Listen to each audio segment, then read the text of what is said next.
Hello दोस्तों। तो आज हम बात करेंगे experience of an Ola operator. Ola operator वो होता है जो ओला में गाड़ी ओन करता है। ड्राइवर होता है जो गाड़ी राइड करता है, और हर गाड़ी के कोई ना कोई एक ओन होता है जो ओन करता है। तो ओला ऑपरेटर वो है जो एक या दो या तीन या मल्टीपल कार्स ओन करता है। तो यहाँ मैं ये वीडियो पे मैं अपना एक्सपीरियंस शेयर करूँगा बीइंग एन ओला ऑपरेटर। मैंने लास्ट 3 ईयर्स में क्या क्या दिखा है। तो मैंने लास्ट 3 ईयर पे आई है, मैंने बस 3 कार्स थे। 3 कार्स को चलाने के लिए आई हैड 40+ ड्राइवर्स। और इन 3 सालों में 3 कारों में हम लोगों ने कुछ 25,000+ ट्रिप किए हैं। तो चले जानते हैं कि मैंने कहाँ से स्टार्ट किया, कहाँ से कैसे किया, मैंने कैसे अप्रोच किया, कैसे सिटी डिसाइड किया, कौन सा कार डिसाइड किया, क्या किया जर्नी में। ओके। तो हम 4 स्टेप में जाएंगे। इसका हेडिंग से like feasibility, investment decision, car, drivers and management. तो दोस्तों, मैं 2016 में जब ओला ओबर कुछ ज़्यादा बूम था 15-16 में, मैंने पहले सोचा कि ट्राई करने का। तो सबसे पहला चीज़ दिमाग में आता है कि इन्वेस्टमेंट और करना क्यों है। तो वो चीज़ करने से पहले सबसे दूसरा पॉइंट, एक और इम्पोर्टेंट पॉइंट है, वो कहाँ करना है, कैसे करना है, वहाँ बिजनेस एग्जिस्ट कर सकता है या नहीं। दोस्तों, मैंने मेरा कार बैंगलोर में चलाया था। तो मुझे पता है कि बैंगलोर में मार्केट हिस्सा है, क्योंकि आईटी कंपनीज बहुत सारे हैं, पॉपुलेशन बहुत ज़्यादा है। तो market is there for Ola and Uber. तो उसमें डाउट नहीं था कि मार्केट नहीं है ओला एंड उबर के लिए, कि मुझे कुछ प्रॉब्लम होगा कि बुकिंग्स नहीं मिले वो सब के लिए।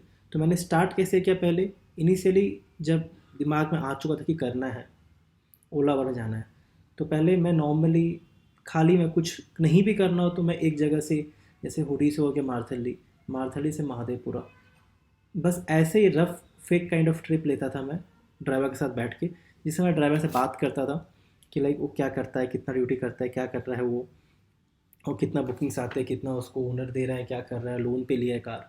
तो ऐसे मैंने इनिशियली कुछ 7 और 8 ड्राइवर, डिफरेंट डिफरेंट ड्राइवर से मिले, उनका फ़ोन नंबर लिया कि बाद में अगर मुझे कुछ डाउट होता है उनसे बातचीत करने के लिए। उनको मैंने 2-3 बार कॉल भी किया था कि कुछ समझने के लिए जो मुझे समझ में नहीं आया। तो इनिशियली मैं अपना 10-15 डेज इसलिए दिया था कि मैं इंक्वायरी कर सकूँ एग्जिस्टिंग मार्केट पे कैसे काम होता है, क्योंकि ड्राइवर लोग ही वही हैं जो एंड में काम करते हैं आपके कार के लिए। तो मैंने उनसे पहले उनसे फीडबैक वगैरह लिया। तब मुझे समझ में आया कि हाँ, बैंगलोर अच्छा लोकेशन है बिजनेस करने के लिए, ओला वर्क के लिए बहुत से राइड्स भी मिलते हैं, और ड्राइवर का अच्छा इनकम भी हो रहा है। तो मुझे थोड़ा इनिशियल में थोड़ा प्रॉब्लम लगा, डर लगा, करना ही नहीं करना है, करना ही नहीं करा। बट ड्राइवरों से बात करने के बाद, जैसे मैंने आपको बताया कि कुछ कुछ ट्रिक मैं लेता था, उसको छोड़ के कभी अगर मुझे कोई लाइक चाय शॉप हो गया या फिर कोई चौराहे में ड्राइवर दिख गया, तो उनसे मैं जस्ट बात करने के हिसाब से पूछता था कि लाइक कैसे चल रहा है उनका लाइफ, कि कितना बुकिंग्स आ रहे हैं, कितना बुकिंग करना पड़ता है, कितना उनको टाइम देना पड़ता है। ये सब कुछ जब गैदर के बाद मुझे एक डिसीजन लेना था कि अच्छा बिजनेस है या नहीं। तब मुझे लगा अच्छा बिजनेस है, बट अच्छे से मैनेज करना पड़ेगा। तो उसके लिए मुझे दूसरा डिसीजन लेना पड़ा था, जो कि इन्वेस्टमेंट एंड डिसीजन, इसको मैंने नेम दिया है। तो स्टार्टिंग का जो मैंने टाइम लिया था फिजिबिलिटी स्टडी का, सिटी का करने का, इंक्वायरी वगैरह करने का, मोर और लेस 2016 अगस्त एंड सितंबर, यही था, सितंबर ही मोस्टली था। उसके बाद मेरे को एक इम्पोर्टेंट डिसीजन लेना था कि मैं इन्वेस्टमेंट करना है तो कौन सी गाड़ी में करना है, कितना इन्वेस्टमेंट करना है। तो ये चीज़ आप क्लियर रखिएगा जो भी कर रहे हैं। तो मैंने डिसीजन सोचा था कि आपको बता दूं कि मैं ऑलरेडी एक फुल टाइम आईटी एम्प्लॉय हूँ। तो ये मेरा साइड बिजनेस था, तो मुझे एक ऑलरेडी एक सोर्स ऑफ इनकम था मेरे पास। तो मुझे इससे पैसा कमाना नहीं था कि ज़्यादा पैसा कमाना है, ज़्यादा प्रॉफिट, कि मैं इस पर इतना डिपेंडेंट नहीं था। तो मुझे एज ए साइड बिजनेस करना था। अगर प्रॉफिट आ रहा है अच्छी बात है, अगर प्रॉफिट नहीं आ रहा है तो इन्हीं वे कार इज़ माइन। तो मैंने वो सोच के डिसीजन लिया कि मैं कर सकता हूँ। बट मेरे दिमाग में पहले वो चीज़ था कि मैं ज़्यादा कुछ बड़ा कार लेके बड़ा इन्वेस्टमेंट नहीं करूँगा, मैं छोटा इन्वेस्टमेंट से स्टार्ट करूँगा, फिर देखूँगा कैसे जाता है वो चीज़। तो मैंने पहले स्टार्ट किया कि मैंने एक 4 लाख की कार उठाई, और मैंने अच्छे से सोच चुका था कि इसमें मैं अपने खुद का पॉकेट का या खुद का प्रॉफिट 1 रुपये भी नहीं डालूंगा। तो मैंने पूरा अपने लोन उठाया 4 लाख का, मैंने लोन पे कार उठाई। और वो सब करने से पहले मैंने ये सोच इंक्वायरी कर ली थी कि ओला उबर में कौन सी कार है, कैसा स्कीम रहता है। तो आप वही उस टाइप का ही कार लेना बेटर है जिसमें आपको लग रहा है कि अच्छा प्रॉफिट आ सकता है। तो मैंने पहले वो कार उठाई, तो डिसीजन मैंने ले चुका था कि मेरे को इन्वेस्टमेंट करना है, मैंने कार लेना है। लेकिन मुझे अगर प्रॉफिट नहीं भी आएगा मैं चलेगा, मुझे चलेगा, बस मुझे लॉस नहीं होना चाहिए। तो ये बहुत दो ज़रूरी स्टेप्स होते हैं जो फिजिबिलिटी स्टडी करना कि वहाँ पे बिजनेस एग्जिस्ट कर सकता है या नहीं। दूसरा चीज़, आपका क्या रीज़न है वो बिज़नेस में जाने का। आप as a side business try करना चाहते हैं, आपको वो बिज़नेस का इनकम में आपको डिपेंडेंट है, आप बिना अगर वो इनकम नहीं आए तो आपको प्रॉब्लम होगा रहने के लिए। तो ये सब कुछ चीज़ आप पहले डिसीजन ले लेना, उसके बाद जाना। तो बेसिकली ये दो मेरे इंपॉर्टेंट डिसीजन था जो मैं 16 सितंबर तक ले लेता। सितंबर लास्ट में मैंने स्टार्ट किया था कार का लेने का प्रोसेस, लाइक लोन वगैरह क्लियर हुआ करना, बैंकिंग में टाइम लगता है वो सब कुछ, या पैसा या फिर कार ऑर्डर करना, फिर उसको उसका टाइम लगेगा, पहले बुकिंग करो फिर ऑर्डर करो, then they will give after 7 8 days। तो वो सब कुछ टाइम लगा, रजिस्ट्री वगैरह मिला के अक्टूबर एंड हो चुका था, मतलब सब नवंबर फर्स्ट वीक में स्टार्टेड इट। तो स्टार्टिंग में जब मैंने लिया था, मुझे ऑलवेज ये कन्फ्यूजन था कि ड्राइवर कहाँ से आएगा। कार तो चलो आ गया, कार मैनेज हो जाएगा, बट ड्राइवर कहाँ से आएगा। तो उसके लिए देर आर वेरियस एजेंसीज आता है। तो मैंने एजेंसी को कॉन्टैक्ट किया, दे चार्ज मी 15,000। मैंने उनको पे किया, तो दे कमिटेड फॉर 1 ईयर कि 1 साल तक वो ड्राइवर देते रहेंगे। अगर एक ड्राइवर जाता है तो दूसरा ड्राइवर, दूसरा जाता है तो तीसरा ड्राइवर, अगर वो ड्राइवर लीव पर रहता है तो कोई और ड्राइवर। तो मेरा एजम्पशन था कि एजेंसी अच्छे से काम करती है, बट वैसा नहीं था। मैंने 15 डेज़ पे देख लिया एजेंसी का हरकत, वो एजेंसी अच्छे से काम कर नहीं रहे थे। मैं एजेंसी का नाम लेना नहीं चाहूँगा, बट मैंने कोर्ट का, कंज्यूमर कोर्ट का कंप्लेन वगैरह किया, तो वो मुझे मनी रिफंड किए। तो तब मुझे समझ में आया कि ड्राइवर कैसे खोजना है। तो फिर मैंने सिंपल एक दो वेबसाइट पे पोस्ट किए, OLX वगैरह, कि हमें को ड्राइवर का रिक्वायरमेंट है, ये कार है, ये है, ऐसा पेमेंट रहेगा। तो उसमें बहुत सारे मुझे कॉल्स आने स्टार्ट हुए, तो समझ में एक चीज़ आ गया था कि ड्राइवर्स भी ओला पर सर्च करते रहते हैं जॉब के लिए, तो मैं OLX से पोस्ट कर सकता हूँ। तो वाया OLX मुझे एक दो ड्राइवर मिले। मैंने दो तीन को बातचीत वगैरह किया, कहाँ से किया, उनका एक्सपीरियंस किया, डॉक्यूमेंट चेक वगैरह किया, उनका टेस्ट ड्राइव लिया, अच्छे से बातचीत वगैरह किया, उनको कंफर्म किया कि आसपास में अगर पीजी है या उनका स्टे है, अगर उनका स्टे तो पार्किंग कहाँ पर रखेंगे, सब कुछ। एक बार जब कंफर्म हो गया तो फिर गाड़ी स्टार्ट हुई ओला में चलनी। तो मेरे लिए भी सब कुछ नया था, कि मेरे लिए कोई नहीं था जिससे मैं इन्फॉर्मेशन ले सकूँ। तो इनिशियली मुझे भी थोड़ा टाइम लगा कि कैसे बुकिंग्स आती है, कैसे इनकम आ रहा है, कैसे मनी फ्लो मैनेजमेंट हो रहा है, कैसे कैश कलेक्शन होगा, बैंक में कैसा आएगा पैसा। तो आफ्टर 2 और 3 months I was pretty much clear कि कैसे काम कर रहा है, मुझे कहाँ अपना प्रॉफिट दिख रहा था, और समझ में आ चुका था कि अब बस मुझे मैनेज करना है। मैं प्रॉफिट आ रहा है बट उसको लॉन्ग टर्म में मैनेज करना है। तो दोस्तों मैं क्या किया था, मेरे को जितना भी प्रॉफिट आ रहा है कार के थ्रू, मैंने उसको 1 रुपया भी कहीं खर्चा नहीं किया था। मुझे पता है कार बिजनेस ऐसा होता है, आज प्रॉफिट है कल नुकसान है।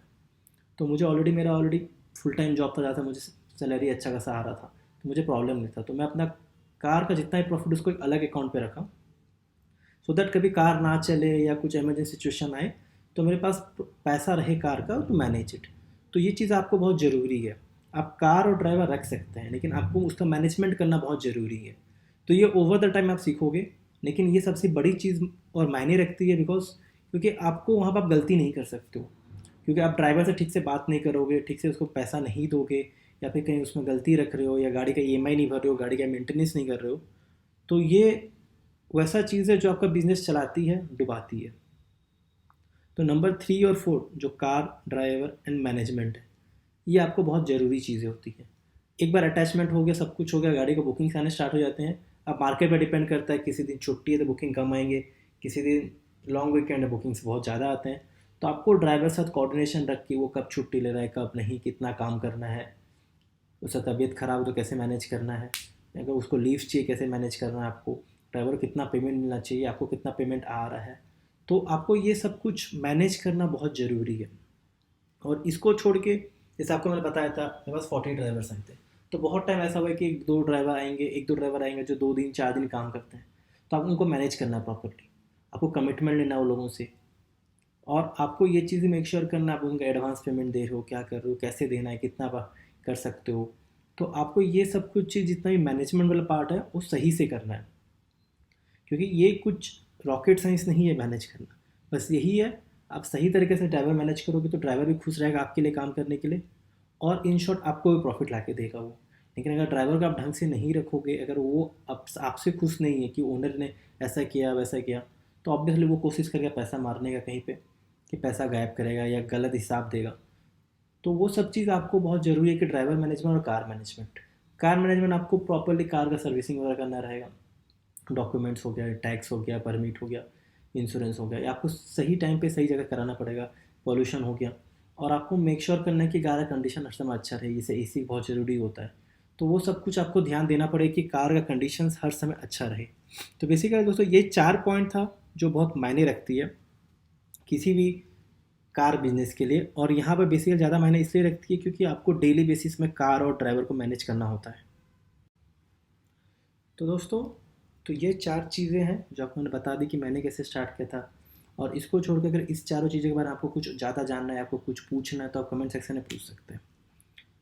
तो इसको छोड़ के मेन बेसिकली आप जितना बाकी देखेंगे, तो बाकी जितने भी टर्म्स होते हैं, या ओला हो गया, ऊबर, इंसेंटिव कैसे काम करती है, मनी मैनेजमेंट कैसा होता है, प्रॉफिट कैसे आप बुक करोगे, प्रॉफिट कैसे रखोगे, लॉस कैसे है, ड्राइवर को कैश कैसे आता है, कैसे उसको मैनेज किया जाता है, और कस्टमर ड्राइवर को कैश देता है, आपका अकाउंट में कैसे आएगा, एज ए ओनर मेरे को कैसे प्रॉफिट आएगा।